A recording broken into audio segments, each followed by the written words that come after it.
For Jackson, Missouri, high school football isn't just a game.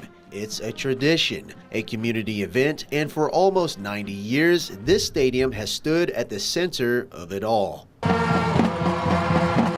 The Pit, as many call it, was constructed with the help of an agency established by President Franklin Delano Roosevelt during a time when the United States was experiencing the worst economic disaster in modern history. The stadium was first built in 1938. It was part of a WPA project, Works Progress Administration, during the Great Depression, and it was part of the plan to get people working, and it was a civic project, part of the New Deal. Nowadays, the stadium is one of the most recognized high school football venues in the Show Me State.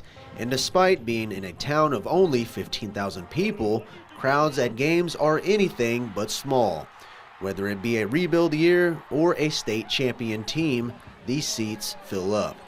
Because in Jackson, football isn't just entertainment. It's part of the culture, part of the identity, and part of what brings the community together.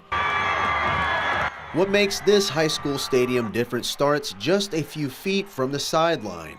Unlike most high school football stadiums, there's no track surrounding the field. The stands sit closer to the action, making every tackle more intense and the crowd noise louder, making Jackson a difficult environment for visiting teams. When I talk to opposing coaches, they come in and just talk about the challenge because the field is so different. And so we do hear a lot about that it's a beautiful setting, it's a college atmosphere, just in terms of the fan base being so into it, but that it's just a challenge because of how loud it can be and just because of how into the game the fans are. In many towns, high school football is important, but here people say it's more than that.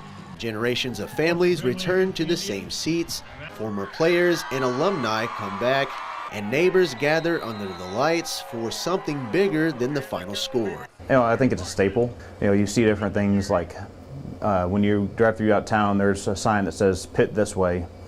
There's a Monopoly game made that's at Walmart, and one of the street deals is the Pit. It's a staple for Jackson, and not only Jackson people know about the Pit. Most people around the state of Missouri know about the Pit, and that's what makes it awesome. For a town that loves its sports, and especially its football, the Pit has become more than concrete and bleachers. It's an 88-year-old symbol of local pride, passion, and a community that keeps showing up. In Jackson, Missouri, Morgan Johnson, Heartland News.